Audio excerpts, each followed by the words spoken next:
Welcome to This Explainer. Today we're going to unpack the dark and literally boiling origins of Lake Sano, Nggoang. We'll be looking at this entirely through the lens of its ancient source legend, and honestly, it's a story that blends profound human isolation, a really terrible lack of empathy, and a very sudden supernatural retribution. If you appreciate folklore that absolutely does not pull any punches, you're going to find this one incredibly interesting. So you might be wondering, how exactly does a single cruel laugh create an entire boiling lake? Let's dive right into this mystery box of a story. We're starting with a haunting geographical anomaly before jumping back in time to uncover the tragic, honestly bizarre events that caused it. You see, the source text we're examining doesn't describe the formation of a lake through slow geological shifts. Not at all. Instead, it asks us to consider a landscape literally reshaped by human behavior, specifically how one fleeting moment of callous amusement triggered a catastrophic environmental event. Act 1. Two isolated friends. To really get what happens next, we have to establish the intense isolation of these two men. Picture this. They're living in separate homes, completely cut off from society, and facing a seriously precarious situation bound by their own harsh physical limitations. One day, the blind man finds himself desperately hungry. He has food, perhaps rice, but absolutely no fire to cook it or burn anything. So he calls out to his neighbor. Now, the paralyzed man hears this and genuinely feels sorry for his friend. He desperately wants to help him out, but he faces a massive limitation of his own, right? He literally cannot walk to bring the fire across the yard. While the paralyzed man sits there deep in thought, racking his brain for a solution, we have to introduce the third character in this story. Their absolute only connection to each other, and essentially to the entire outside world, was a wandering pet dog named Lawway.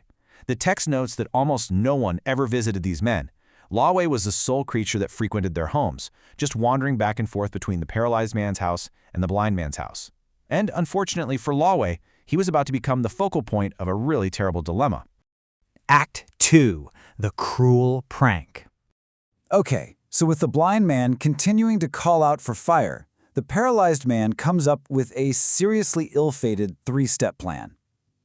Realizing Lawway is at his house, he decides to tie a smoldering piece of fire directly to the poor dog's tail. I know, it's awful. He shouts this plan over to the blind man, who is absolutely delighted at the prospect of finally getting a cooked meal. The paralyzed man carefully ties the fire to the dog, and then instructs his friend to call Lawway over in a tone that suggests, a meal is waiting for him.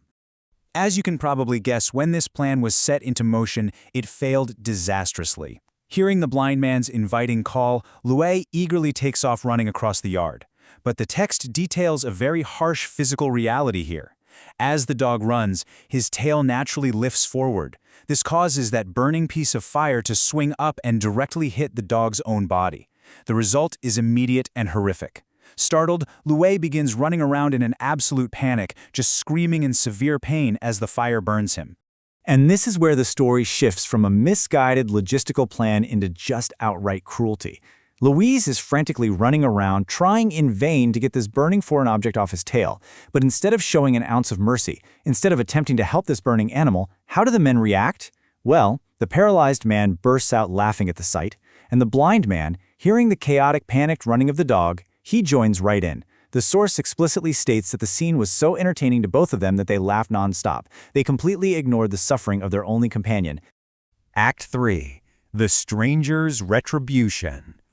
Right in the midst of their cruel laughter, the atmosphere suddenly and dramatically shifted.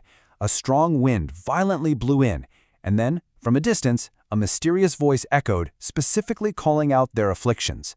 Blind, paralyzed. The men's laughter instantly turned to sheer terror. The voice grew closer and closer until a chilling presence arrived. The text describes an old man appearing right before them, distinguished by his long hair, a flowing white beard, and a spear gripped firmly in his hand. Now, instead of explicitly mentioning the dog or scolding them for their cruelty, the stern old man delivers this strange, almost surreal ultimatum. He asks a direct, commanding question about the very thing that started this whole chain of events, their hunger. He asks, "What do you two want to eat? Do you want rice or porridge? Answer quickly." They are completely cornered and terrified. With a trembling voice, it's the blind man who speaks up and makes the request. He replies, "We want porridge."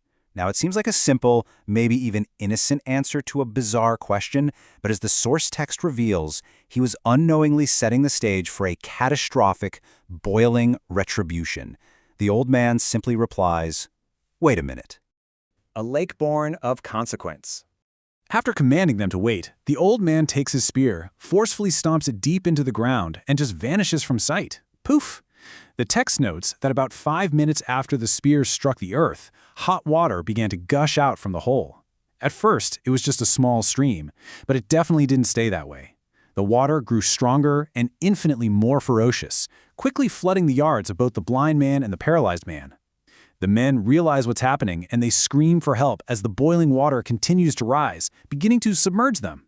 But just like the screams of their dog earlier, their own screams are completely in vain. The hot water continues to rise unabated, and eventually it sweeps them both away entirely. Which brings us to the ultimate takeaway from the source material. From that horrific moment on, the entire drowned area transformed into a lake. It was named Lake Sano Nggoang. According to the legend, this lake stands today not as a random act of nature, but as a massive, chilling monument to a single tragic mistake. It's the literal embodiment of the rising hot water that drowned the area, forever cementing the heavy cost of their cruelty toward their only companion. As we conclude this explainer, I really want to leave you with a provocative thought about karma and consequence. The story of Lake Sano Nggoang asks us to look at a massive body of water and see the result of a single, callous laugh. It encourages you to reflect on the lasting impact of the choices we make and how the environment around us might just be keeping score. It really makes you wonder, what permanent ripples do our own seemingly harmless cruelties leave behind in the world?